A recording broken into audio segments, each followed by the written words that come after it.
আমাৰ লগত এতিয়া জিনুমণি বৰুৱা বাইদেউ আছে আৰু দেৰগাঁৱত কালি যি ঘটনা সংঘটিত হৈ গ'ল দুৰ্ঘটনা আৰু সেই দুৰ্ঘটনাত প্ৰাণ হেৰুৱালে বহু লোকে এখন গাঁও পাই শোকাচন্ন এতিয়া একেলগে জলিল 11খনকৈ চিতা আৰু এই বিষয়টোক লৈ এটা বিশেষ কবিতা আৰু আপোনালোকে জানি ভাল পাব যে ইতিমধ্যে প্ৰস্তুতি চলাই থকা জিনুমণি বাইদেউৰ এখন কাব্য সংকলন থুনুক থানাক ভাষাৰে এই গ্ৰন্থখনত এই কবিতা অন্তৰ্ভুক্ত হ'ব। বাইদেউ প্ৰথমতে আপোনাক স্বাগতম জনাইছোঁ, নৱবৰ্ষৰ আমি শুভেচ্ছা জনাইছোঁ। কিন্তু আমি কালিৰ যিটো ঘটনাই সকলোকে শোকাচন্ন কৰি ৰাখিছে যে এই ঘটনাটোৰ সম্পৰ্কত কি ক'ব আৰু কেনেদৰে শোক প্ৰকাশ কৰি আপোনাৰ এই কাব্য পাঠ কৰিব। নতুন বছৰতে মৰম কুমাৰ আমি বৰ দুখৰ বতৰা এটা পালোঁ।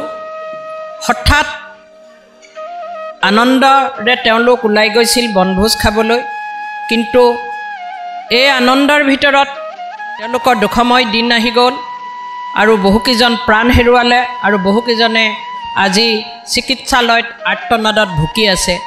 মই সদায় কামনা কৰোঁ যাতে যাৰেই পৰিয়াল নোযোৱাক সদায় আমি সাৱধানতা অৱলম্বন কৰি আৰু যিসকল আমাক এৰি গুচি গ'ল তেওঁলোকলৈ আজি শ্ৰদ্ধাঞ্জলি জনাই মই এটি নিজে কবিতা ৰাইজলৈ আগবঢ়াইছোঁ। শ্ৰদ্ধাঞ্জলি। প্ৰকৃতিৰ নিয়মেৰে ইংৰাজী নতুন বছৰৰ আগমন হ'ল, ৰাইজেও উৎফুল্লিত হৈ বহু আশাৰে বাট চাই ৰ'ল। পুহমহীয়া জাৰকো নেওচি চৌদিশে উৎফুল্লিত হৈ বিভিন্ন অনুষ্ঠান উদযাপন কৰিল। সমূহীয়াকৈ ৰাইজে গোট বনভোজ আয়োজনত ব্যস্ত হৈ পৰিল। গোলাঘাটৰ বচা ভৰলোৱা গাঁৱৰ সমাজেও টিলিঙা মন্দিৰ ঢলা শদিয়া দলং চাবলৈ মন বান্ধি উঠিল। ঢল পুৱাতে উঠি চক্ৰপাণী নামৰ বাছখনত শিশুৰ পৰা পৰিয়াল সহ বাছত বহি পৰিল। এক বাস্তৱ ঘটনা। চক্ৰপাণী বাছখন গাঁৱৰ পৰা যাত্ৰীলৈ আনন্দৰে আগবাঢ়িল টিলিঙা মন্দিৰলৈ। বাটত থকা কণাবিধিয়ে নিয়তিয়ে সকলো যাত্ৰীক আশাবোৰত পানী ঢালি ৰঙা কৰি তুলিলে।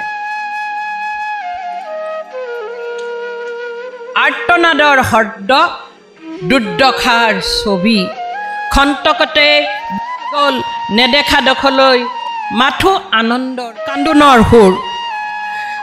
অসহায় এক প্ৰতিফলিত ছবি, আলোচনা সমালোচনা নালাগে এতিয়া আমাক। বহুজন পৰি আছে জীয়াই থকাৰ আৰ্তনাদ আজি।